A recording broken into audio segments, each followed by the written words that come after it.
Bismillahirrahmanirrahim. Assalamualaikum warahmatullahi wabarakatuh. Alhamdulillahi ala ihsani wa syukru lahu ala taufiqihi wa amtinani. Asyhadu an la ilaha illallah wahdahu la syarika lahu ta'ziman li sya'ni. Wa asyhadu anna Muhammadan abduhu wa rasuluhu da'ila ridwani. Allahumma salli alaihi wa ala alihi wa ashabihi wa ikhwani. Hadirin hadirat yang dirahmati Allah Subhanahu wa taala. Kita lanjutkan bahasan kita hadis yang kedua tentang Islam, iman dan ihsan. Tafadhal. Bismillahi wassalatu wassalamu ala rasulillah wa ala alihi wa ashabihi wa mawalah wa man tabi'ahum bi ihsanin ila yaumiddin wa ba'd. Qala al-muallif rahimahullahu ta'ala maratibuddin al-islam wal iman wal ihsan. Al-hadithu tsani an Umar radhiyallahu aydan qala بينما نحن جلوس عند رسول الله صلى الله عليه وسلم ذات يوم إذ طلع علينا رجل شديد بياض الثياب شديد سواد الشعر لا يرى عليه أثر السفر ولا يعرفه منا أحد. Kata Umar bin Khattab radhiyallahu anhu, tatkala kami sedang duduk di sisi Rasulullah sallallahu alaihi wasallam suatu hari, tiba-tiba muncul seorang yang syadidu bayadhis thiyab, yang bajunya sangat putih. Syadidu sawadis sya'ar, dan rambutnya sangat hitam. La yura alaihi atharus safar. Tidak terlihat padanya bekas safar, dan la ya'rifu minna ahad, seorang pun tidak mengenalnya. Orang ini aneh ya. Kalau dia musafir, tentu kita tidak mengenalnya, itu orang luar kota datang kepada Nabi. Tentu pakaiannya tidak akan putih, tapi tercampur dengan debu. Tentu rambutnya tidak akan sangat hitam, karena juga semerawut atau tercampur dengan debu. Apalagi zaman dahulu, namanya orang bersafar, pasti ada bekas safar. Tetapi orang ini nggak ada bekas safar sama sekali. Kalau dia tidak bekas safar, berarti orang kompleks ini. Ya. Akam sih ya. Anak kompleks ini. Tapi ternyata juga kami tidak ada yang kenal, maka ini aneh ya. Maka ini aneh. Terus. حتى جلس إلى النبي صلى الله عليه وسلم فأسند ركبتيه إلى ركبتيه وضع كفيه على فخذيه. Kemudian setelah itu dia langsung menuju kepada Nabi sallallahu alaihi wasallam, lantas dia menyandarkan kedua lututnya ke kedua lutut Nabi sallallahu alaihi wasallam, dan dia meletakkan kedua telapak tangannya di atas paha dia ya. Dan ini menunjukkan dia sedang dalam kondisi hay'ah talibul ilm, seorang yang sedang menuntut ilmu dengan tawadhu di hadapan sang guru, yaitu dengan berduduk seperti duduk iftirash ya. Kemudian lututnya disandarkan kepada lutut Nabi, mendekat kepada Nabi, yaitu murid mendekat kepada guru. Kemudian dia meletakkan kedua telapak tangannya di atas pahanya dia, sehingga dengan penuh tawadhu di hadapan Rasulullah sallallahu alaihi wasallam. وقال يا محمد أخبرني عن الإسلام.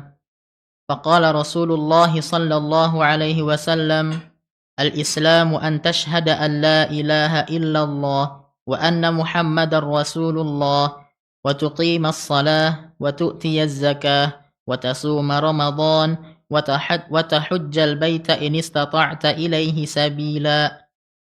قال صدقت. فعجبنا له يسأله ويصدقه. Kemudian orang ini setelah duduk bersimpu di hadapan Rasulullah SAW, cuma aneh dia mengatakan ya Muhammad. Dia pakai nama ya Muhammad. Biasanya kalau orang-orang tidak ada yang panggil nama langsung kecuali Arab Badui. Orang pasti mengatakan ya Rasulullah, ya Nabi Allah. Tapi orang yang berkata ya Muhammad, wahai Muhammad, kabarkanlah kepadaku tentang Islam.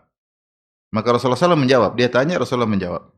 Rasulullah menjelaskan Islam adalah engkau bersaksi, bersyahadah, tidak ada yang berhak disembah kecuali Allah dan Muhammad Rasulullah. Engkau menegakkan salat, engkau membayar zakat, engkau berpuasa Ramadan, engkau berhaji jika kau mampu. Yaitu Rasulullah menyebutkan rukun Islam yang 5. Qala sadaqta, kata orang ini yang bertanya, benar engkau. Umar berkata, fa ajibna lahu, kami heran dengan orang ini. Dia yang nanya tapi dia yang membenarkan. Dia yang nanya, apa itu Islam? Terus Rasulullah jawab, kata dia, benar engkau. Maka kami pun heran. Lanjut. Qala fa akhbirni 'anil iman. Qal أن تؤمن بالله وملائكته وكتبه ورسله واليوم الآخر وتؤمن بالقدر خيره وشره. قال صدقت. Kemudian dia bertanya lagi, wahai kabarkanlah kepadaku tentang iman. Maka Rasulullah menjawab, iman adalah engkau beriman kepada Allah, kepada malaikatnya, kepada kitab-kitabnya, kepada para rasulnya, kepada hari akhirat, dan engkau beriman kepada takdir Allah baik maupun yang buruk. Itu Rasulullah menyebutkan rukun iman yang 6. Maka orang ini berkata, benar engkau. قال فأخبرني عن الإحسان. قال أن تعبد الله كأنك تراه فإن لم تكن تراه فإنه يراك. قال فأخبرني عن الساعة. قال ما المسؤول عنها بأعلم من السائل. قال فأخبرني عن أماراتها. قال أن تلد الأمة ربتها وأن ترى الحفاة العراة العالة رعاء الشاء يتطاولون في البنيان. ثم انطلق فلبثت مليا ثم قال يا عمر أتدري من السائل؟ قلت الله ورسوله أعلم. قال فإنه جبريل أتاكم يعلمكم دينكم. رواه مسلم. Maka kemudian setelah Rasulullah jawab tentang iman, dia bertanya lagi, kabarkanlah kepadaku tentang ihsan. Maka Rasulullah menjawab, ihsan itu engkau beribadah kepada Allah seakan-akan kau melihat Allah. Jika kau tidak mampu, maka sungguhnya Allah melihatmu. Dia bertanya lagi, kabarkan kepadaku tentang kapan hari kiamat. Rasulullah menjawab, yang ditanya tidak lebih tahu daripada yang bertanya. Dia bertanya lagi, kalau gitu kabarkan kepadaku tentang tanda-tanda hari kiamat. Rasulullah menjawab, seorang budak wanita melahirkan tuannya, majikan wanitanya. Budak wanita melahirkan majikan wanitanya. Dan engkau melihat seorang yang tidak beralas kaki, tidak berpakaian, miskin, pengembala kambing, tiba-tiba mereka meninggikan bangunan, berlomba-lomba dalam meninggikan bangunan. Kemudian orang itu pun pergi, aku pun terdiam. Kemudian Rasulullah berkata kepadaku, wahai Umar, tahukah kamu tadi siapa yang bertanya? Aku mengatakan, Allah dan Rasul lebih mengetahui. Maka Rasulullah menjelaskan, sungguhnya itu adalah Jibril, dia datang kepada kalian untuk mengajarkan agama kalian. Hadis ini riwayat Al-Imam Muslim dalam sahihnya. Kalau hadis pertama, innamal a'malu binniyat, adalah hadis nomor 1 dalam Sahih Bukhari. Kalau hadis ini adalah hadis nomor 1 dalam Sahih Muslim. Hadis pertama dalam Sahih Muslim. Dan hadis ini dikenal dengan Ummus Sunnah, disebut oleh Qurtubi dan juga disebutkan oleh Ibn Daqiq al-Id. Ummus Sunnah, induknya Sunnah. Ini mirip seperti Al-Fatihah disebut dengan Ummul Quran, induknya Al-Quran. Kenapa disebut Ummul Quran, Al-Fatihah? Karena seakan-akan surat setelahnya dari surat Al-Baqarah sampai surat An-Nas adalah syarah dari kandungan surat Al-Fatihah. Maka demikian pula, kalau kita kumpulkan seluruh hadis, ribuan hadis, semua ribuan hadis tersebut kita bisa indukkan kepada hadis ini. Maka dikatakan Ummus Sunnah, karena semua hadis yang dibahas, disampaikan oleh Nabi, paling berbicara tentang Islam atau iman atau ihsan. Karena agama itu adalah Islam, iman, dan ihsan. Baik, ikhwan dan akhwat yang dirahmati oleh Allah Subhanahu wa taala, maka sebelum kita menyampaikan tentang konten dari hadis ini, ada sebab munculnya hadis ini atau disampaikannya hadis ini. Sebabnya adalah ketika muncul kelompok ahlul bidah di Basrah yang dikenal dengan Qadariyah. Qadariyah itu disebut Qadariyah maksudnya pengingkar takdir, ya. Bukan disebut Qadari karena dia menetapkan takdir, tidak. Tetapi dia Qadariyah karena menolak apa? Takdir. Dan Qadariyah ada dua. Qadariyah ada dua, ya. Qadariyah ada dua. Yang pertama disebut dengan Gulat al-Qadariyah atau Qadariyatul Gulat. Ini yang ekstrim, Qadariyah ekstrim.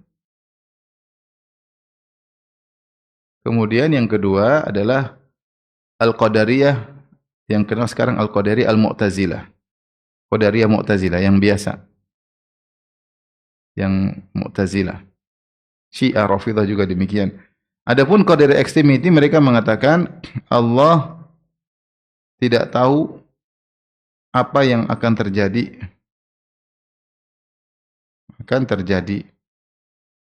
Allah hanya tahu setelah terjadi. Hanya tahu setelah terjadi. Maka mereka mengingkari ilmu Allah as-sabiq. Di sini mengingkari ilmu Allah as-sabiq. Ilmu Allah yang mendahului yang di Lauhil Mahfuz. Ya. Yang Allah catat. Jadi sebenarnya sebelum Allah menciptakan sesuatu kan Allah mentakdirkan dan Allah merencanakan. Kemudian Allah tulis di Lauhil Mahfuz. Kata mereka tidak ada. Allah tidak ada mentakdirkan dulu, mencatat dulu, mengetahui dulu. Tapi Allah ciptakan. Nanti apa yang terjadi baru Allah tahu. Makanya mereka menamakan al-amru unuf. Yaitu perkara langsung terjadi tanpa didahului dengan perencanaan. Yaitu perkara-perkara terjadi tanpa planning, tanpa perencanaan. Perencanaan itulah yang disebut dalam istilah kita dengan takdir, yaitu tanpa takdir. Ini orang-orang ini hukumnya kafir. Mereka ini apakah? Kafir. Karena menolak ilmu Allah Subhanahu wa taala. Maka disebut dengan gulat, yaitu ekstrim. Ekstrim Qadariyah. Kemudian muncul Qadariyah belakangan disebut Qadariyah Mu'tazilah, yaitu mereka hanya menyatakan bahwa af'alullah ghairu makhluk, af'alul makhluk, af'alul ibad ghairu makhluqah. Bahwasanya perbuatan hamba bukan ciptaan Allah, bukan ciptaan Allah, bukan makhluk. Nah, mereka ini tidak dikafirkan, ini tidak kafir, tapi mereka hanya ahlul bidah, tidak dikafirkan. Kenapa? Karena tidak menolak ilmu Allah, karena masih menetapkan ilmu Allah sabiq. Ini bedanya. Tapi mereka terjerumus dalam bid'ah, bid'ah Qadariyah ini akan kita bahas karena seharusnya selain Allah, kalau Allah bilang alhamdulillahirabbil alamin, segala puji bagi Allah penguasa alam semesta. Apa itu al-alamin? Al-alamin itu semua makhluk. Apa itu makhluk? Semua ghairullah itu makhluk. Selain Allah itu pasti makhluk. Nah, kita manusia makhluk, semua perbuatan kita makhluk, ucapan kita makhluk, perbuatan kita makhluk, harusnya demikian. Maka semua yang selain Allah adalah makhluk. Maka di antara semua yang selain Allah adalah makhluk adalah perbuatan hamba. Perbuatan hamba ini juga merupakan makhluk. Ini diingkari oleh Qadariyah Mu'tazilah dengan dalil-dalil mereka, dengan logika mereka. Tentunya bukan saatnya kita bahas sekarang. Saya hanya menyampaikan kepada ikhwan dan akhwat bahwasanya ada dua Qadariyah. Qadariyah yang muncul pertama kali muncul Qadariyah yang ekstrim di zaman Ibnu Umar radhiyallahu taala anhu, dan ini disebutkan dalam Sahih Muslim sebab kenapa Ibnu Umar menukil dari bapaknya Umar bin Khattab tentang hadis Jibril ini. Dari Yahya bin Ma'mar dia berkata, sungguhnya yang pertama kali membahas tentang takdir itu menolak takdir adalah di Basrah, itu di Irak. Namanya Ma'bad al-Juhani, Oleh karenanya Yahya bin Ma'mar ingin bertanya kepada sahabat yang masih hidup. Kata dia, saya pun pergi bersama Humaid bin Abdurrahman al-Himyari, dua orang tabi'in. Kami pun pergi berhaji atau umrah. Lalu kami berkata, seandainya kami sempat bertemu dengan salah seorang dari sahabat Rasulullah SAW, lalu kami akan bertanya tentang perkataan mereka ini, akidah mereka ini bagaimana. Alhamdulillah Allah memberikan taufik kepada kami sehingga kami bertemu dengan Ibnu Umar, yaitu Abdullah bin Umar. Dia sedang masuk masjid, maka kami pun faktanaftuhu ana wa sahibi, itu kami mengepungnya, satu sebelah kanan, satu sebelah kiri. Ya. Kemudian aku menyangka sahabatku akan membiarkan aku yang berbicara. Maka aku pun sebagai jubirnya, juru bicara. Maka aku berkata, wahai Abu Abdurrahman, wahai Ibnu Umar, telah muncul dari sisi kami sekelompok orang, mereka baca Al-Quran. Dan mereka mendalami ilmu. Lalu disebutkan tentang bagaimana orang-orang tersebut. Wa annahum yaz'umuna alla qadar. Namun mereka, saking berdalam-dalam tentang ilmu, mereka menyangka tidak ada takdir. Wa annal amra unuf. Bahwasanya segala perkara terjadi tanpa planning dulu dari Allah Subhanahu wa taala. Ini maksudnya kelompok Ma'bad al-Juhani. Maka apa kata Ibnu Umar? Fa idza laqita ulaik, kalau kau bertemu lagi dengan mereka, fa akhbirhum anni bari'un minhum. Kamu sampaikan kepada kelompok tersebut, sungguhnya aku berlepas diri dari mereka, wa annahum bura'u minni, dan mereka berlepas diri dariku. Walladzi yahlifu bihi Abdullah bin Umar. Demi Allah yang Ibnu Umar bersumpah dengannya, lau anna li ahadi mithla Uhudin dhahaban, seandainya salah seorang dari mereka memiliki emas sebesar gunung Uhud, fa anfaqahu ma qabilallahu minhu, kemudian dia infakkan emas sebesar gunung Uhud tersebut Allah tidak akan terima hatta yu'mina bil qadar, sampai dia beriman kepada takdir. Haddatsani Abi Umar bin Khattab, baru kemudian dia menyebutkan hadis Jibril ini. Yang di mana dalam hadis Jibril tersebut ketika Rasulullah bertanya, "Fa akhbirni anil iman," kabarkanlah kepada tentang iman, maka Rasulullah berkata di antaranya antuk mina bil qadari khairi wa syarrihi, kau beriman bahwasanya segala yang terjadi baik maupun yang buruk semua adalah dengan takdir Allah. Nah, orang-orang ini mereka menolak. Kenapa mereka menolak bahwasanya perbuatan bahwasanya Allah punya ilmu tentang semua yang akan terjadi? Karena mereka enggak mungkin Allah menghendaki suatu keburukan. Sehingga mereka mengatakan ini terjadi tanpa sepengetahuan Allah. Semua terjadi tanpa planning Allah. Maka mereka hukumnya kafir karena mereka menolak ilmullahi as-sabiq. Maka Ibnu Umar berkata, seandainya mereka punya emas sebesar gunung Uhud diinfakkan tidak akan diterima karena mereka kafir. Baru diterima kalau mereka beriman kepada takdir. Ini asbabul wurud atau apa sebab kenapa, bukan asbabul wurud, tapi sebab kenapa Ibnu Umar menyampaikan hadis dari ayahnya Umar bin Khattab yang dikenal dengan hadis Jibril, karena muncul bid'ah yang namanya bid'ah qadariyah. Dan bid'ah sudah muncul sejak zaman para sahabat, dan bid'ah yang pertama kali muncul adalah Khawarij, kemudian disusuli oleh orang Syiah, kemudian Qadariyah, kemudian muncul Mu'tazilah, Wasil bin Atha, kemudian muncul bid'ah-bid'ah yang lain, Jahmiyah, dan seterusnya, ya, dan seterusnya.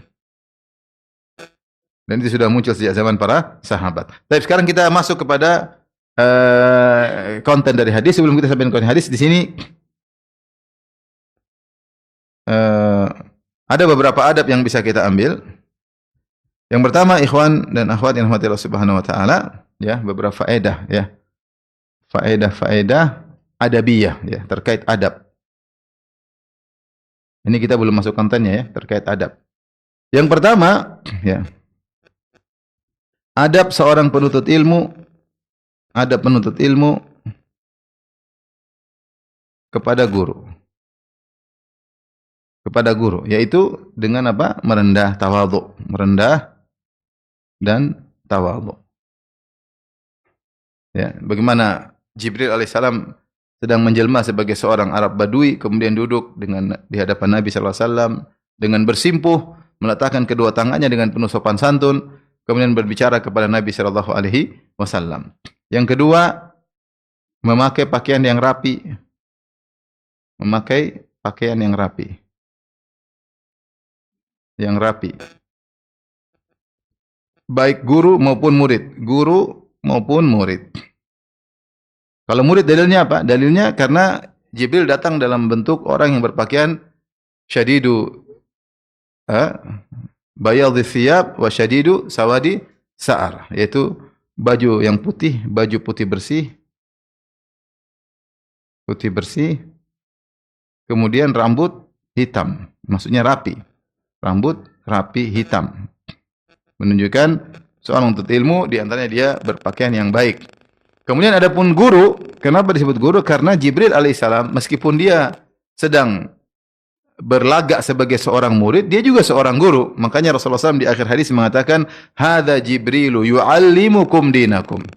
Jibril datang untuk mengajarkan kepada kalian agama kalian. Maka Jibril juga sama sebagai guru, dia juga berpakaian yang rapi. Dan ini menunjukkan tentang perhatian terhadap majelis ilmu. Seorang berusaha rapi yang baik, ya, kemudian datang sehingga serius. Karena kita tahu bahwasanya kondisi yang segar kemudian bersih itu memotivasi seorang untuk serius dalam menuntut ilmu. Serius menuntut ilmu. Sebisa mungkin, ya. Kita tahu banyak juga yang tidak bisa rapi karena kondisi dan situasi. Tapi selama bisa rapi, bisa datang dengan baik, maka hendaknya dia lakukan. Kemudian yang ketiga, ya, adab diantaranya dekatnya penuntut ilmu dengan gurunya. Ilmu dengan gurunya.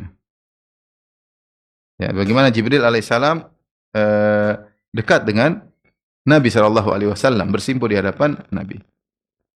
Dan di antara adab tadi yang sudah disebut pertama ada tawadhu. Seorang murid tawadhu di hadapan gurunya. Sampai ketika Musa alaihissalam menuntut ilmu kepada Khadir, dan kita tahu semua ulama sepakat bahwasanya Musa lebih utama daripada Khadir. Musa di antara ulul azmi minar rusul, dan disebutkan dalam Al-Quran banyak sekali cerita Musa. Khadir cuma sekali disebutin. Ya. dan Musa lebih mulia daripada Khadir. Namun dalam kondisi ini Musa sedang menuntut ilmu kepada Khadir yang Musa tidak tahu. Maka Musa alaihissalam merendahkan dirinya dan berkata, hal attabi'uka ala an tu'allimani mimma 'allimta rusyda. Maka Musa berkata, wahai Khadir, bolehkah aku mengikutimu agar engkau mengajarkan aku dari ilmumu? Dia tidak perintah, saya mau belajar dari engkau. Dia bilang, bolehkah aku mengikutimu? Ini Musa, dia lebih berilmu daripada Khadir. Dia lebih dekat dengan Allah daripada Khadir. Tapi ketika dia sekarang statusnya sebagai penuntut ilmu, maka dia tawadhu di hadapan gurunya karena dia yang menuntut ilmu kepada Khadir. Makanya ilmu itu tidak diraih, kata Ibnu Abbas, oleh orang yang mustahi dan mustakbir, oleh orang yang pemalu dan orang yang sombong. Ya, kalau sombong mungkin dia nggak akan diajari oleh gurunya. Seorang kalau butuh ilmu dia tunjukkan, dia beradab di hadapan guru. Di antaranya karena sebagai bentuk penghormatan terhadap ilmu. Ilmu ini sedang ada pada orang ini, maka saya tawadhu di hadapannya karena dia sedang berilmu. Jangankan kita, bahkan malaikat tawadhu kepada orang pencari ilmu. Wa innal malaikata la tadau ajnihataha. Ya. Sungguhnya para malaikat meletakkan sayap-sayapnya buat apa? Ridhan bi talibil ilmi li talibil ilmi bima yasna, karena ridha kepada penuntut ilmu tentang apa yang dia lakukan, menuntut ilmu. Malaikat saya tawadhu di hadapan penuntut ilmu. Maka di antara adab jangan sombong di hadapan guru, tapi bertawadhu. Meskipun mungkin kita punya ilmu yang guru kita tidak tahu, tapi kita sekarang status sebagai penuntut ilmu, maka hendaknya kita tawadhu. Kemudian di antaranya adab juga terkait, ya. Ingat ibu-ibu, maksudnya kalau kita jadi guru atau murid nuntut pakai baju yang bagus, tapi bukan bersolek berlebihan ya. Bukan bersolek berlebihan, itu yang rapi, yang menunjukkan pakaian penuntut ilmu ya. Putih bersih, bukan pakaian bersolek ya. Bukan pakaian artis kita pakai buat pengajian, enggak. Maksudnya pakaian yang menunjukkan adab, kesopanan ketika nuntut ilmu. Tip yang keempat, sabarnya guru terhadap murid. Nah, di sini Jibril alaihissalam sedang menjelma menjadi seorang Arab Badui. Makanya dia panggil ya Muhammad, dia sebut nama, ya Muhammad. Padahal kita tahu di antara adab kata Allah, la taj'alu du'a ar-rasuli bainakum ka du'a'i ba'dikum ba'dha. Janganlah kalian memanggil Rasulullah ya di antara kalian seperti memanggil satu di antara kalian. Itu kita panggil nama langsung. Tapi kalau Rasulullah harus dipanggil ya Rasulullah, ya Nabi Allah ya. Tidak panggil nama ya Muhammad. Nah, orang ini manggil Nabi dengan nama ya Muhammad. Dan Rasulullah sabar. Oleh karenanya bisa jadi seorang guru mendapati sikap murid yang kurang sopan, maka hendaknya dia bersabar karena tujuan dia adalah untuk mendakwahi sang murid ya. Kemudian di antaranya bahwasanya di antara adab yang keberapa ini? Yang kelima, bertanya adalah ibadah. Perhatikan nih, bertanya itu adalah ibadah. Allah berfirman, apa dalilnya ibadah? Kata Allah, fas'alu ahla dzikri in kuntum la ta'lamun. Bertanyalah. Allah perintah. Berarti bertanya adalah perintah. Maka seorang ketika bertanya, dia berusaha menghadirkan dirinya dia sedang beribadah. Sehingga kalau dia bertanya, maka dia akan mendapatkan pahala. Bukan cuma guru yang menjawab dapat pahala, murid yang bertanya juga akan dapat apa? Pahala. Oleh karenanya, pertanyaan itu bisa, kalau tidak benar, bisa timbulkan fitnah. Betapa banyak pertanyaan bikin fitnah, bikin ribut di antara kaum muslimin, bikin gontok-gontokan. Ya. Oleh karenanya, pertanyaan ada dua. Perhatikan, pertanyaan ada dua. Yang pertama, yang baik. Yang kedua adalah yang buruk. Di antara bentuk pertanyaan yang baik adalah benar-benar untuk mencari tahu. Benar-benar untuk mencari tahu. Ikhlas karena Allah, bukan karena riya. Yang kedua misalnya untuk memberi faedah kepada penanya, murid yang lain. Untuk memberi faedah kepada murid-murid yang lain. Meskipun dia pun tahu jawabannya. Seperti yang terjadi pada kisah ini, murid-murid yang lain. Jibril alaihissalam, dia udah tahu jawabannya. Tapi dia tanya Nabi SAW supaya didengar oleh para sahabat yang lain. Makanya, Nabi berkata di akhir, "Hadza Jibrilu atakum yuallimukum dinakum." Ini Jibril datang untuk mengajari kalian, tapi dia ngajari kalian dengan bentuk pertanyaan. Kita boleh untuk beri faedah katanya, "Ustaz, bagaimana hukum ini?" Karena yang lain pada tidak tahu, maka Ustaz pun menjawab. Kita niat baik. Niat baik, ya. Oleh karenanya, betapa banyak orang bertanya pahalanya luar biasa. Perhatikan. Orang Arab Badui banyak tanya kepada Nabi, tapi pertanyaan mereka polos, benar-benar mereka ingin tahu. Akhirnya jawaban Nabi jadi hadis, banyak. Seperti seorang Arab Badui mengatakan, fanada, dia berteriak, kaifa salatul lail? Bagaimana salat malam? Rasulullah jawab, salatul lail masna masna. Itu yang tanya orang Arab Badui. Salat malam itu 2 rakaat. Fa idza khasya ahadukumus subha falyusalli wahidatan tutiru lahu ma qad shalla. Kalau seorang khawatir segera terbit fajar, maka witirlah 1 rakaat. Itu pertanyaan orang Arab Badui. Subhanallah. Ternyata sampai sekarang kita bahas dan dia juga dapat pahala karena dia bertanya kepada Nabi dengan pertanyaan yang benar-benar polos, ingin tahu jawaban. Demikian juga misalnya seorang bertanya, "Ya Rasulullah, ausini, berilah wasiat kepadaku."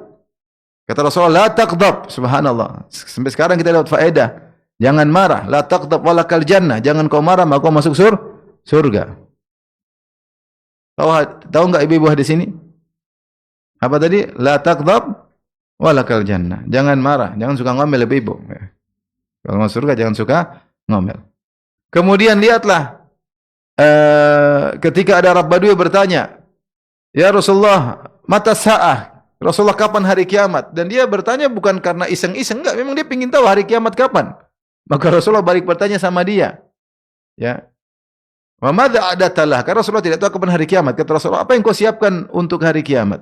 Maka dia menjawab, "A'datul laha la bi kasrati salatin wala sadaqatin wala siyamin walakinni ma'adatul laha bi kasrati salatin wala siyamin wala sadaqatin walakinni uhibbullaha wa rasulah." Aku tidak mempersiapkan diriku bertemu hari kiamat dengan banyak salat. Aku salat tapi tidak banyak. Aku sedekah tapi tidak banyak. Aku puasa tapi tidak banyak. Dia polos. Akan tapi aku cinta kepada Allah dan Rasulnya. Maka Rasulullah mengatakan, "Anta ma'aman ahbabta." Kau akan bersama dengan orang yang kau cintai. Subhanallah, ini faedah ternyata buat luar biasa sampai sekarang. Sampai kata Anas, "Aku tidak mendapati karunia dalam setelah Islam, ma farihal muslimun, tidaklah kaum muslimin bergembira ba'dal Islam, setelah nikmat Islam, seperti mereka mengetahui sabda Nabi, almar'u ma'aman ahab, seorang akan dikumpulkan bersama dengan siapa yang dia cintai. Ini kabar gembira. Fa inni uhibbun nabi wa Abu Bakr wa Umar wa arju an akuna ma'ahum bi hubbi iyyahum wa illam a'mal bi mithli a'malihim. Maka aku cinta kepada Nabi, aku cinta kepada Abu Bakar, kata Anas. Aku cinta kepada Umar dan aku berharap bisa dikumpulkan bersama mereka meskipun aku tidak bisa beramal seperti mereka. Jadi maksud saya, kalau orang bertanya tulus, dia sedang beribadah. Bukan cuma yang menjawab dapat pahala, yang bertanya juga dapat pahala. Lihatlah Ibn Taimiyah rahimahullah, betapa banyak risalah yang dia tulis gara-gara pertanyaan. Risalah Tadmuriyah, kenapa? Dia tulis untuk ahli Tadmur, ada yang bertanya. Risalah Marrakeshiyah, sama. Siapa yang ada yang bertanya dari Marrakesh, di daerah Maghrib. Kemudian ada yang bertanya, Aqidah Wasitiyah. Kenapa? Ada ahli wasit, ada seorang penduduk negeri wasit bertanya sama beliau tulis risalah Aqidah Al-Wasitiyah. Sekarang betapa banyak manfaatnya. Dan Majmu' Fatawa, itu kebanyakan pertanyaan. Bagaimana pendapat Anda yang mulia begini? Imam Ibn Taimiyah jawab sampai dikumpulkan sekarang 36 jilid. Itu semua dari pertanyaan. Jadi kalau seorang bertanya dengan tulus, maka dia akan dapat pahala. Ada model pertanyaan yang buruk, ya. Di antaranya untuk ngetes aja, ngetes ustadz. Dia nggak tahu, cuma dia sok ngetes ustadz. Ini apa faedahnya dia ngetes? Kalau tidak tahu, sudah ustadz punya kekurangan, ini buat apa? Ya, dia tahu kalau ustadz berilmu ya tanya, kalau enggak ya nggak usah tanya. Untuk riya, untuk debat ustadz, dia tunjukkan bahwasanya dia pandai, dia tanya ustadz bagaimana begini dalam buku ini. Oh, orang terpesona, ini orang bacaannya banyak sekali. Ternyata dia bertanya untuk riya, untuk menunjukkan dia banyak baca, yaitu misalnya dia banyak literasi. Dia tunjukkan sehingga orang dengar terpesona. Dalam buku ini pendapat ini, madhab ini dalam buku ini. Wah, bagaimana menurut ustadz? Ini orang. Atau untuk misalnya untuk pansos. Apa? Pansos itu apa? Numpang beken. Tanya sama ustadz, kemudian ustadz jawab, kemudian dia diskusi. Jadi siapa ini? Dia terkenal, numpang beken. ya. Atau dengan niat lain, ya tadi untuk misalnya menjatuhkan ustaz, niat-niat buruk, niat-niat buruk. Untuk memecah belah. Dan ini banyak terjadi. Pertanyaan untuk memecah belah. Syekh, bagaimana hukum begini? Dia tahu ada temannya begitu. Dia pertanyaan tidak sempurna, kemudian syekhnya menjawab atau ustadznya menjawab tanpa mendengar informasi yang lengkap dari dua belah pihak, akhirnya timbul keributan, timbul perpecahan. Ini semua pertanyaan niat-niat buruk. Oleh karena seorang harus tahu bahwasanya bertanya adalah ibadah, maka hendaknya dia bertanya dengan baik. Baik, kita masuk pada pembahasan. Maka dalam hadis ini Rasulullah SAW didatangi Jibril dan Jibril alaihissalam bertanya tentang tiga hal secara umum yang dikenal dengan maratibuddin, ya. Maratibuddin yaitu tingkatan agama. Maka yang pertama maratibuddin yang pertama adalah al-Islam. Al-Islam. Islam ini ditafsirkan oleh Nabi dengan rukun Islam, ya. 5 rukun Islam. Apa saja ibu-ibu? Dapat belum? 1 apa? Syahadatain. Syahadatain. Yang kedua apa? Salat. Yang ketiga zakat. Yang keempat puasa Ramadan. Yang kelima haji bagi yang mampu. Haji. Setelah itu Rasulullah ditanya lagi, maka beliau ditanya tentang iman. Maka beliau menjawab tentang iman. Al-iman. Iman, maka Rasulullah menjawab dengan 6 rukun iman. Yaitu iman kepada Allah. Terus apa? Pada malaikat-malaikatnya, kemudian apa? Kitab-kitabnya, kemudian para rasul, kemudian yang kelima hari akhir, yang keenam apa? Takdir, qadar. Rukun iman. Perhatikan kalau kita perhatikan di sini, al-iman dan Islam disebutkan dalam satu konteks. Kalau disebut dalam satu konteks, maka rukun Islam ini terkait dengan amalan zahir. Amal-amal zahir. Adapun rukun iman ini terkait dengan amal-amal batin. Amal-amal batin.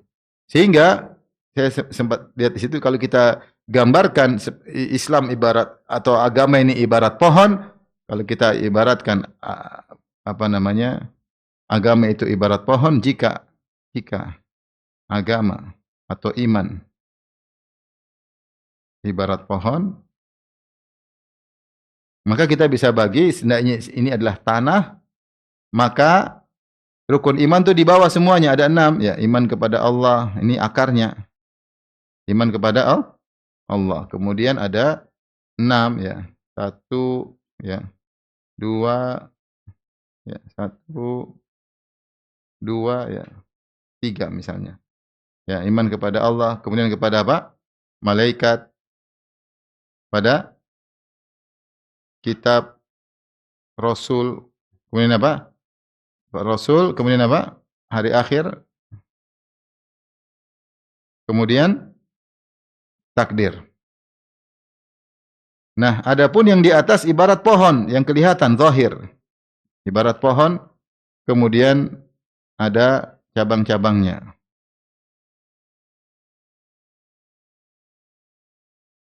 Ya, misalnya gini. Maka ini adalah syahadatain. Ini rukun pertama, rukun kedua, rukun ketiga, rukun keempat, rukun kelima. Kemudian baru daunnya. Ya, ini gambarannya. Maka iman terkait dengan hal-hal yang tidak kelihatan, adapun Islam terkait dengan hal-hal yang zahir. Tetapi kita tahu bahwasanya yang zahir itu tumpuannya adalah yang bagian mana? Bagian bawah. Bagian bawah. Setelah itu baru kemudian Rasulullah ditanya tentang ihsan yang ketiga. Al-ihsan. Al-ihsan itu apa? Maka Rasulullah menyebutkan dua tingkatan. An ta'budallaha ka'annaka tarahu, engkau beribadah kepada Allah seakan-akan engkau melihat Allah. Fa illam takun tarahu fa innahu yarak. Kalau kau tidak melihat Allah, maka yakinlah Allah melihatmu. Maka ihsan itu kondisi dalam menjalankan iman dan Islam. Maka al-ihsan adalah kondisi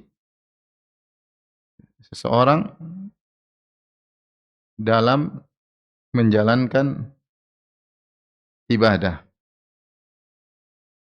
Ibadah. Iman atau ihsan. Ihsan atau Islam atau iman.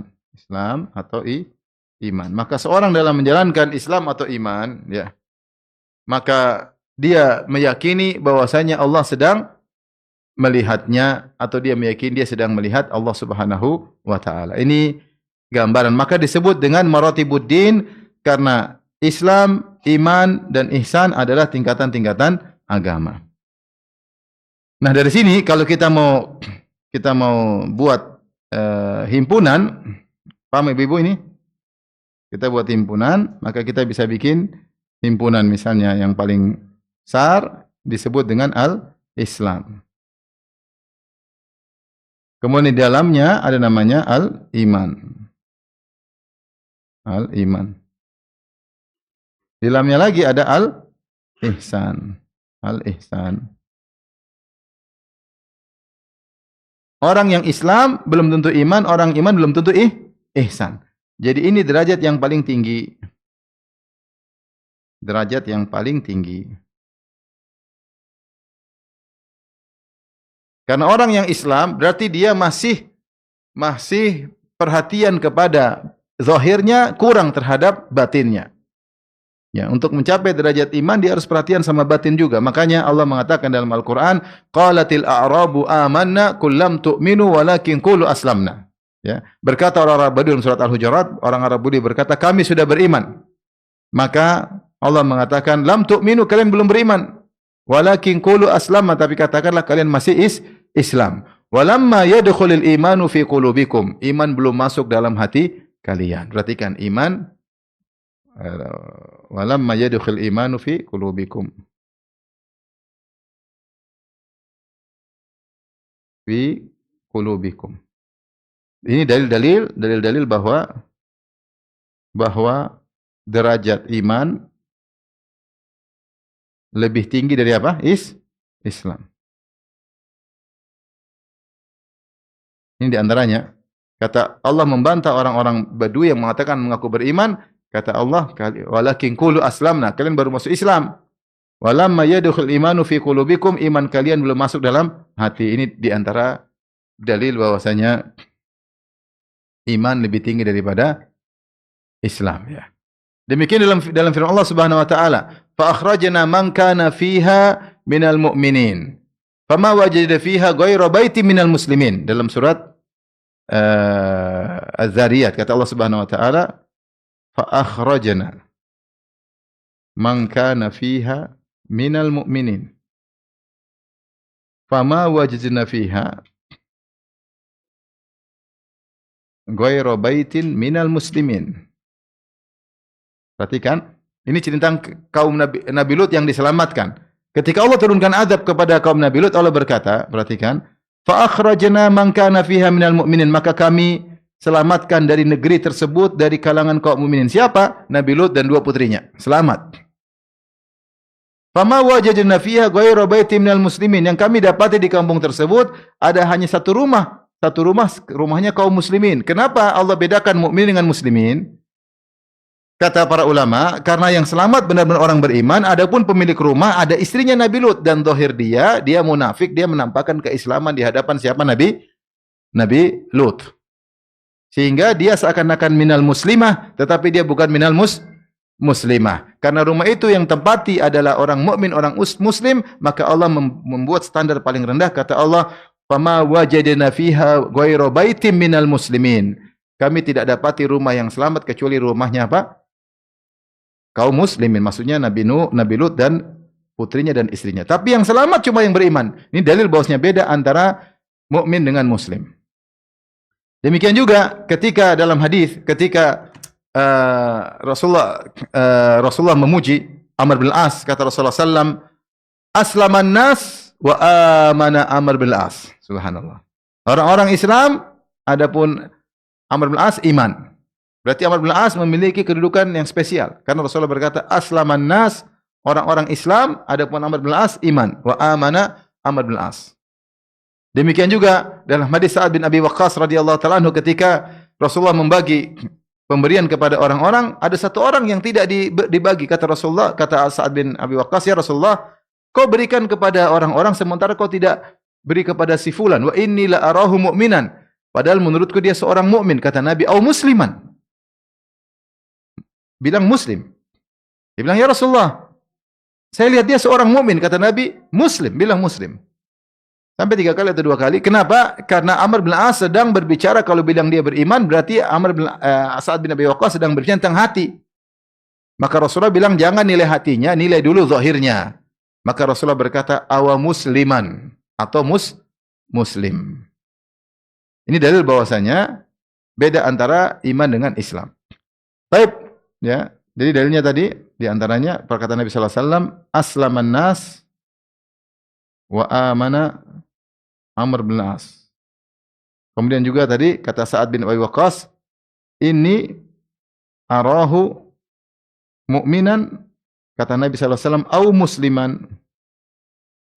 Kata Amr bin As, kenapa kau tidak kasih sedekah kepada orang itu padahal menurut saya dia beriman? Kata Nabi, ucapkan saja muslim. Kenapa? Nabi mengajarin untuk nilai zahirnya saja dulu. Nilai zahirnya dulu. Karena kalau mukmin ini berarti nilai hati. Sementara nilai hati tidak ada yang tahu kecuali siapa? Allah. Maka Rasulullah ajarkan, bilang aja atau muslim. Dia orang baik atau muslim. Demikian juga doa ketika kita mendoakan orang dalam salat jenazah. Allahumma man ahyaitahu minna fa ahyihi alal Islam. Wa man tawaffaitahu minna fatawaffahu alal iman. Ya Allah, siapa yang kau hidupkan di antara kami, maka hidupkanlah di atas Islam. Dan siapa yang kau wafatkan di antara kami, wafatkan di atas iman. Kenapa? Kalau wafat, amal zahir enggak bisa dibawa, tapi iman bisa dibawa. Maka di sini dibedakan antara Islam dengan iman. Secara umum, Ibu yang rahmatillah subhanahu wa ta'ala, bahwasanya Islam terkait dengan zahir, iman terkait dengan batin, ihsan adalah kondisi yang tinggi ketika sedang berislam dan beriman. Akan tetapi, perhatikan, ini hukum asal, bahwasanya ini semua, Islam dan iman dibedakan, ini jika Islam dan iman disebutkan dalam satu konteks. Dalam satu konteks. Disebut dalam konteks, maka iman terkait dengan batin, Islam terkait apa? Zahir. Ibu-ibu sabar ya, belajar ya. Jangan ngelamun. Tetapi jika iman dan Islam disebutkan secara bersendirian, Islam tok atau iman tok. Kalau disebut Islam tok atau iman tok, maka Islam ya iman, iman ya Islam. Ini dalam kaidah bahasa Arab disebutkan lafal-lafal, perhatikan, lafal-lafal yang jika disebutkan bareng, disebutkan berbarengan, maka berbeda maknanya. Berbeda maknanya. Namun jika disebut satu saja,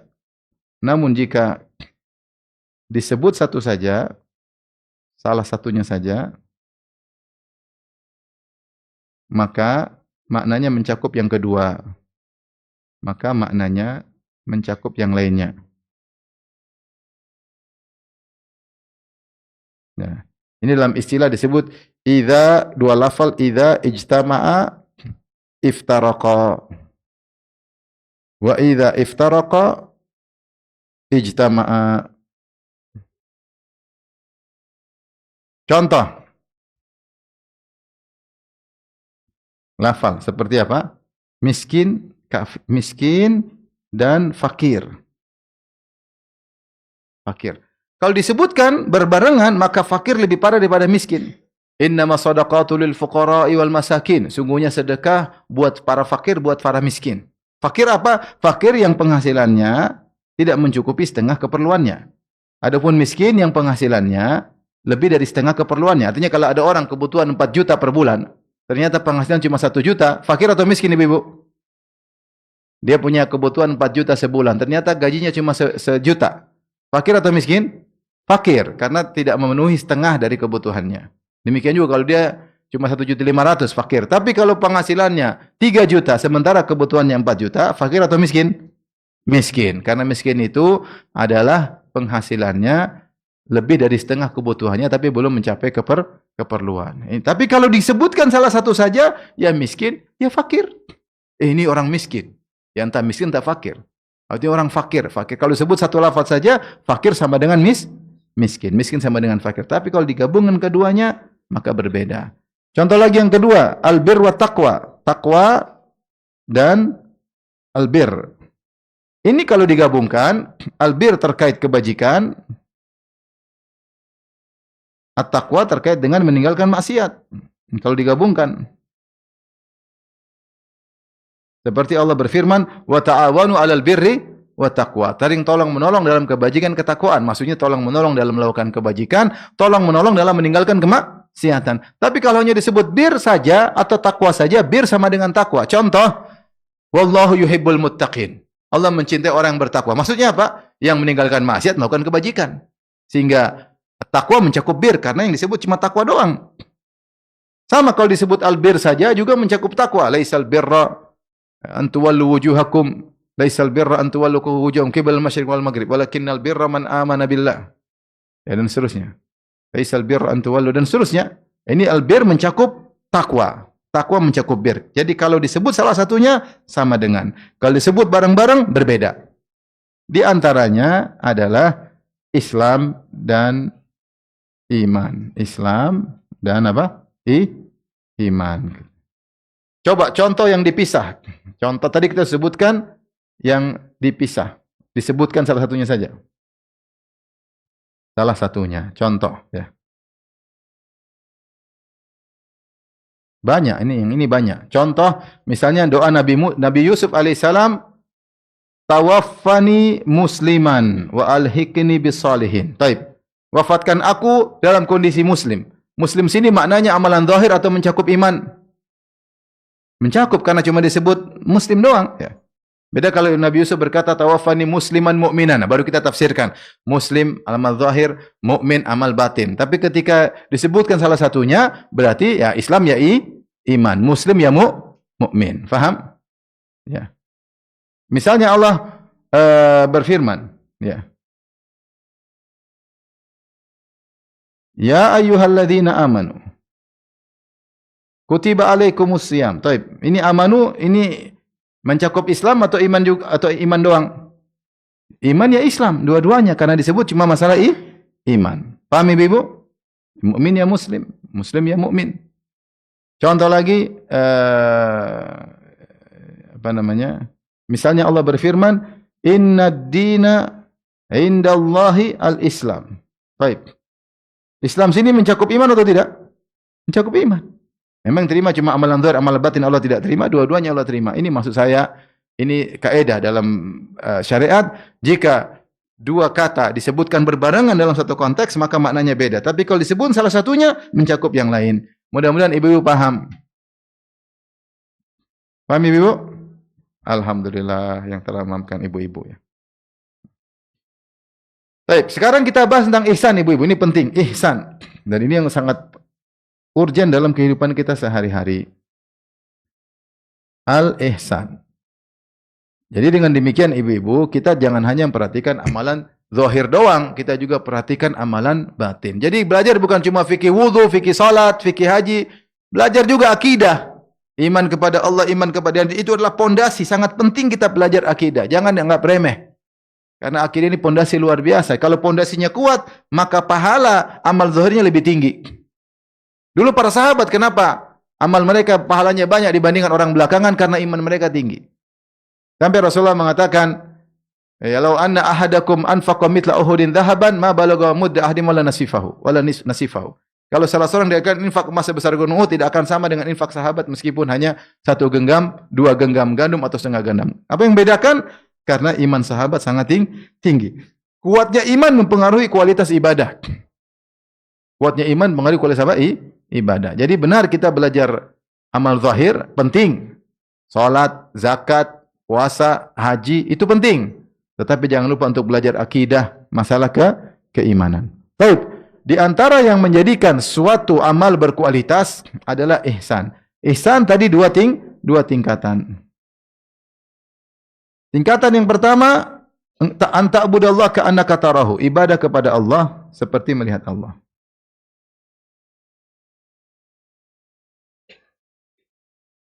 Seperti melihat Allah. Perhatikan di sini Rasulullah menggunakan kalimat seperti karena memang tidak mungkin melihat Allah. Selama masih hidup tidak akan bisa lihat Allah. Kata Nabi SAW, ta'allamu annakum lan taraw rabbakum hatta tamutu. Ketahuilah kalian tidak akan bisa melihat Allah sampai kalian mati. Nabi Musa melihat Allah tidak bisa. Dia pun pingsan. Falamma tajalla rabbuhu lil jabali ja'alahu dakka wa kharra Musa sa'iqa. Tatkala Allah bertajalli memperlihatkan dirinya lewat gunung pun hancur, Musa pun pingsan. Tidak mampu. Kenapa? Tubuh kita enggak kuat. Kita lihat matahari aja enggak kuat. Lihat orang ngelas aja kita enggak kuat. Lihat malaikat enggak bisa. Lihat jin enggak bisa. Lihat Allah juga tidak mampu. Nabi Muhammad SAW sudah dekat dengan Allah ketika Isra Mi'raj. Ditanya oleh Abu Dzar, hal ra'aita rabbak? Apa kau lihat Allah? Kata Nabi Muhammad SAW, nurun anna arahu. Tidak bisa. Ada cahaya yang menghalangi. Bagaimana aku bisa lihat Allah Subhanahu wa Ta'ala? Ya. Bagaimana aku bisa melihat Allah Subhanahu wa Ta'ala? Maka ini tingkatan pertama. Ibadah kepada Allah seperti melihat Allah Subhanahu wa Ta'ala. Tapi tidak mungkin bisa melihat karena Nabi mengatakan seperti itu. Terus bagaimana Ustaz cara mewujudkan ini? Saya ingin sampai tingkatan pertama. Kalau tingkatan kedua insya Allah bisa. Kedua apa? Ibadah kepada Allah dengan yakin Allah sedang melihatmu. Beribadah dengan yakin Allah sedang melihatmu. Fa illam takun taru fa innahu yarak. Sedang melihatmu. Ini insyaallah mudah. Ini disebut dengan muraqabatullah. Merasa diawasi oleh Allah. Senantiasa merasa diawasi. Ini ibadah yang agung. Tetapi, bisakah kita sampai pada derajat yang pertama? Ini yang paling pertanyaan. Bisakah kita sampai derajat pertama? Bagaimana caranya aplikasinya? Aplikasi sederhana. Para ulama mengatakan itu dengan penglihatan hati. Penglihatan hati. Menghadirkan seakan-akan di depan dia seakan-akan di hadapan Allah, seakan-akan dia sedang di hadapan Allah. Di hadapan Allah Subhanahu wa Ta'ala. Ya, kalau kita bayangkan kita bisa bayangkan saya sedang di hadapan seorang raja, maka kita akan tunduk dan khusyuk. Apalagi kita di hadapan Rabbul Alamin, Allah Subhanahu wa Ta'ala yang berada di atas arsy, tetapi semua yang di bawahnya dalam genggamannya. Semua ubun-ubun makhluk di tangannya. Semua keputusan adalah di tangannya. Dia di atas, tapi dia mengetahui seluruh apa yang ada di bawah. Peraturannya berlaku sampai seluruh yang ada di bawah seluruhnya. Aamintum man fis sama ayakhsifa bikumul ard. Apa kalian merasa aman? Allah di atas, kemudian kalian merasa aman, kalian akan dibenamkan oleh Allah. Meskipun Allah di atas, Allah Maha mengetahui segalanya. Maka dia hadirkan bahwasanya kekuasaan Allah luar biasa. Maka dia beribadah seakan-akan sedang melihat Allah Subhanahu wa Ta'ala. Sebagian ada yang mengatakan seperti seorang membayangkan dia di surga, lantas dia melihat wajah Allah Subhanahu wa Ta'ala. Maka dia ketika melihat wajah Allah tentu dia akan sangat cinta kepada Allah, sangat takut kepada Allah, sangat berharap kepada Allah. Sehingga dia menghadirkan dalam batinnya sedang melaporkan dirinya di hadapan Rabbul Alamin, maka itu membuat dia khusyuk. Jadi kita sedang melapor, salat sedang melapor kepada Allah, sedang berkeluh kesah berhadapan dengan Allah. Tentu kita tidak akan bisa bayangkan zatnya karena kita tidak tahu zat Allah, tapi kita sedang bayangkan seakan-akan kita sedang di hadapan Allah. Itu bisa kalau kita sedang berusaha bahwasanya sedang di hadapan Allah. Maka dia sedang berhadapan Allah, maka dia akan langsung otomatis khusyuk. Ini agak susah memang. Tetapi kalau dia tidak mampu ini, derajat yang kedua, dia yakin Allah sedang melihat saya. Itu lebih bisa. Bahwasanya Allah Maha melihat, Maha mendengar. Nah, siapa yang menjalankan ini, maka dia akan kualitas ibadahnya tinggi. Dan kalau dia bisa sertakan dalam kehidupannya sehari-hari, maka dia telah mencapai derajat Islam dia lewati, derajat iman dia lewati, tembus ke derajat ihsan, dan hanya sedikit orang-orang yang muhsinun. Hanya sedikit. Makanya kenapa orang bisa memaafkan? Karena dia tahu Allah sedang melihat dia, Allah sedang mengawasinya. Kenapa dia bisa bersedekah dengan banyak? Atau saya sedang bersedekah, Allah sedang melihat saya. Sehingga dia bisa melakukan itu semua. Kenapa dia tidak butuh riya? Ngapain saya riya? Sementara zat yang maha agung, yang maha mulia. Kalau dia memuji maka itu terpuji, kalau dia mencela itu yang tercela, manusia enggak. Makanya ketika Nabi Muhammad SAW dipanggil oleh Arab Badu, "Ya Muhammad, ukhruj ilaina." Wahai Muhammad, keluarlah ketemu kami. Sungguhnya madhuna zain wa dhammuna syain. Kami ingin puji engkau Muhammad. Karena kalau kami memuji, engkau akan mulia. Kalau kami cela, engkau akan buruk. Kata Nabi, Nabi keluar. Kata Nabi, "Dzalikallah." Yang begitu hanya Allah. Yang begitu, kalau muji pasti terpuji. Kalau buruk pasti mencela, pasti tercela. Itu hanya Allah. Manusia, orang baik dicela, ternyata yang dicela baik. Ada orang dipuji-puji, ternyata dia buruk. Itu manusia. Adapun Allah, kalau Allah muji pasti terpuji. Kalau Allah cela pasti tercela. Maka ketika seorang menghadirkan dalam dirinya bahwasanya Allah sedang melihatnya, sedang mengawasinya, Allah sedang menilainya, dia tidak butuh dengan penilaian netizen, dia tidak butuh dengan penilaian orang, dia akan terhindar dari riya, dia akan terhindar dari sum'ah. Kenapa? Dia tahu Allah sedang melihat saya. Sudah. Wa ma taf'alu min khairin wa ma tunfiqu min khairin ya'lamuhu Allah. Apa yang kau lakukan Allah tahu, selesai. Dia tahu Allah sedang melihatnya, maka kualitas ibadahnya tinggi. Dia melewati Islam, dia lewati iman, dia menembus sampai pada derajat ihsan. Dan ini butuh perjuangan. Sehingga melengkaplah derajat ihsan pada dalam dirinya. Demikian ibu-ibu yang dirahmati Allah Subhanahu wa taala, semoga Allah menjadikan kita semua hamba-hambanya yang mukminin dan muhsinin ya. Wallahu taala a'lam bissawab. Oh iya, ditegur, masih ada yang hari kiamat. Ya udah kita lanjut sebentar. Kemudian Rasulullah ditanya tentang hari kiamat. Fa akhbirni anis sa'ah. Maka Rasulullah mengatakan, mal mas'ulu anha bi'ala minas sa'il. Yang ditanya tidak lebih tahu daripada yang bertanya. Dalam bahasa kita yang lain itu la adri. Itu maknanya apa lah? La adri. Cuma Rasulullah ada include. Dia ingin mengatakan bukan saya aja yang tidak tahu. Engkau yang bertanya pun juga tidak tahu. Padahal malaikat Jibril sangat dekat dengan Allah. Itu pun yang sering komunikasi langsung dengan Allah, malaikat Jibril. Itu pun tidak tahu, apalagi saya. Tapi kita dua-dua sama tidak tahu. Maka Rasulullah berkata, mal mas'ulu anha, yang ditanya itu saya. Tidak lebih tahu daripada yang bertanya. Sama-sama. Tidak tahu. Dan itu rahasia Allah.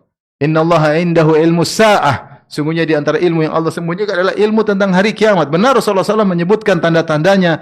Tapi kapan pastinya tidak ada yang tahu. Rasulullah kabarkan hari kiamat pasti hari Jumat. Tapi Jumat yang mana? Di tahun yang mana? Di bulan yang mana? Di minggu yang mana? Enggak ada yang tahu. Yang tahu hanya Allah Subhanahu wa taala. Kemudian ketika Rasulullah SAW tidak tahu, maka kalau ada yang bilang hari kiamat tinggal 30 tahun lagi, gedabrus. Itu dukun nekat jadi dukun. Oleh karenanya kadang-kadang saya heran, ada sebagian dai lebih nekat daripada dukun. Dukun aja enggak berani ngeramal gitu. Ini sang dai lebih nekat ngeramal. Oh, umur kita kiamat tinggal sekian puluh tahun. Sampai di antara mereka ada yang jualan, ayo kita beli kuda, karena hari kiamat nanti perang dengan kuda. Akhirnya jualan kuda. Sampai bikin kampung hari akhirat. Maksudnya kampung hari akhir zaman, akhirnya jualan. Jadi kalau orang sudah tahu, bentar lagi 30 tahun lagi hari kiamat, ngapain saya bangun rumah, ngapain saya buka usaha, bentar lagi mati. Benar hari kiamat dekat, tapi tidak boleh kau sebutkan sekian puluh tahun, sekian enggak boleh. Ini dukun aja enggak berani. Dukun aja enggak berani. Ini ustaz berani ngeramal hari kiamat kapan-kapannya. Yang Nabi mengatakan Jibril aja enggak tahu, terus kau tahu bagaimana ceritanya? Dan banyak orang terpesona. Pakai hitung-hitungan lah, inilah. Enggak boleh. Adapun kalau sebagian ulama dulu sempat menyebutkan seperti At-Tabari, sehingga 500 tahun lagi, itu kesalahan. Tidak berarti zallatul alim, kesalahan ulama tidak boleh kita ikuti. Dalil banyak tegas menunjukkan bahwasanya tidak ada yang tahu hari kiamat. Nabi pun tidak tahu. Namun di antara rahmat Allah untuk menjelaskan bahwasanya kiamat pasti akan datang, maka ada tanda-tanda hari kiamat. Dan tanda hari kiamat banyak, puluhan. Ada buku Asyratus Sa'ah As-Sugra, Al-Kubra. Asyratus Sa'ah, tanda-tanda kiamat terjadi, laqad jaa'a asyratuha. Ada tanda-tanda kiamat ada dua. Ada asyratus sa'ah al-kubra, tanda-tanda besar hari kiamat. Ada asyratus sa'ah as-sugra, tanda-tanda kecil hari kiamat. Kalau yang kubra itu menjelang. Dan itu biasanya terkait dengan hal yang luar biasa seperti Dajjal yang tidak wajar dengan perkara yang terjadi di alam semesta ini. Munculnya Dajjal, turun Nabi Isa dari langit. kemudian ada hewan bisa berbicara, matahari terbit dari barat. Ini hal yang luar biasa, baik kejadian di dunia ataupun di langit, disebut asyratus sa'ah al-kubra. Dan ada asyratus sa'ah sugra, yaitu tanda-tanda akan terjadi kiamat, tapi masih jauh dari terjadi hari kiamat, bukan menjelang hari kiamat. Di antaranya, Rasulullah ditanya, fa akhbirni an amaratiha. Kalau gitu kabarkanlah kepadaku tentang tanda-tanda hari kiamat, kata Jibril. Nabi menjawab, antalidal amatu rabbataha. Pertama, Nabi sebutkan 2 tanda, tentu tandanya banyak. Di antaranya, kau akan mendapati seorang anak perempuan, seorang wanita melahirkan majikan perempuannya. Seorang wanita melahirkan majikan perempuan. Apa maksudnya ini?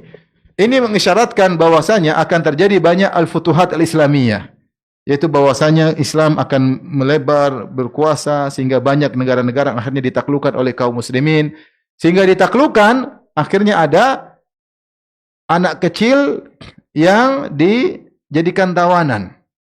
Anak kecil wanita dijadikan tawanan. Ibunya tidak, ibunya selamat, anaknya diambil oleh kaum muslimin, dirawat, kemudian dia jadi muslimah.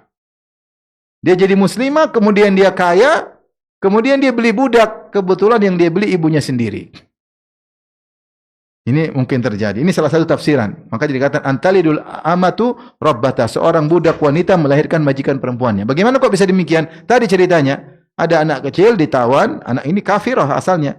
Kemudian ditawan, kemudian masuk Islam, kemudian jadi orang kaya, kemudian dia beli budak, ternyata budak tersebut ibunya dan dia tidak tahu.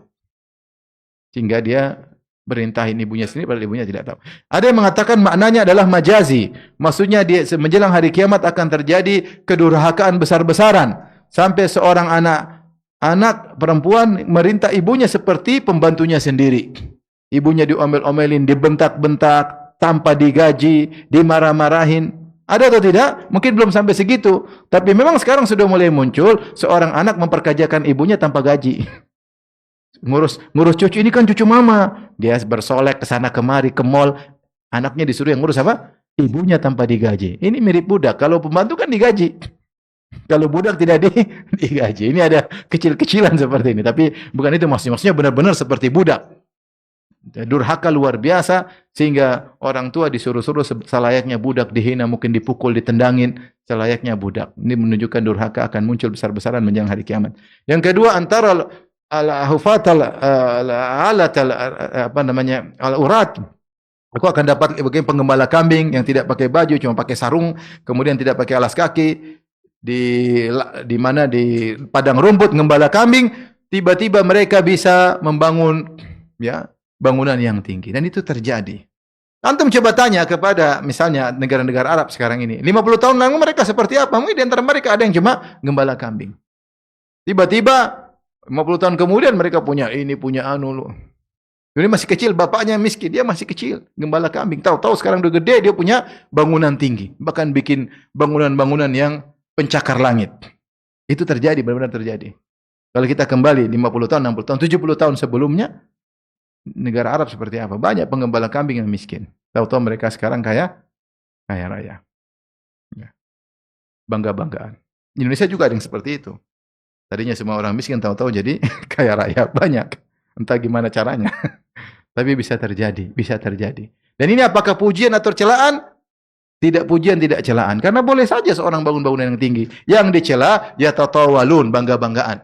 Perkataan yatatawalun seakan bangga-banggaan. Oh, saya itu tinggi, saya harus lebih tinggi. Bangga-banggaan dalam urusan dunia itu tercela. Tapi kalau bangun bangunan yang tinggi ada masalah. Tapi bangga-banggaan, sombong-sombongan karena lebih tinggi itu tercela. Kemudian tiba-tiba Jibril pergi, Rasulullah dalam riwayat, "Rudduhu ilayya." Tahan dia, bawa ke sini. Para sahabat cari enggak dapat. Rasulullah ingin tahu, kasih tahu itu bukan manusia biasa, itu malaikat. Karena malaikat punya kemampuan untuk menjelma. Padahal Rasulullah bilang, "Tangkap, terus bawa sini." Rudduhu ilayya, itu tangkap dia, bawa sini. Tapi mereka cari enggak dapat, hilang begitu saja karena dia memang bukan manusia, dia malaikat. Maka Rasulullah di akhir hadis mengatakan, "Hadza Jibrilu." Rasulullah bertanya, "Tahukah kau Umar siapa itu?" Tidak tahu. Allah wa Rasulullah alam. Rasulullah mengatakan, "Hadza Jibrilu atakum yu'allimukum dinakum." Itu Jibril datang kepada kalian ngajarin agama buat kalian. Wallahu taala alam bisawab.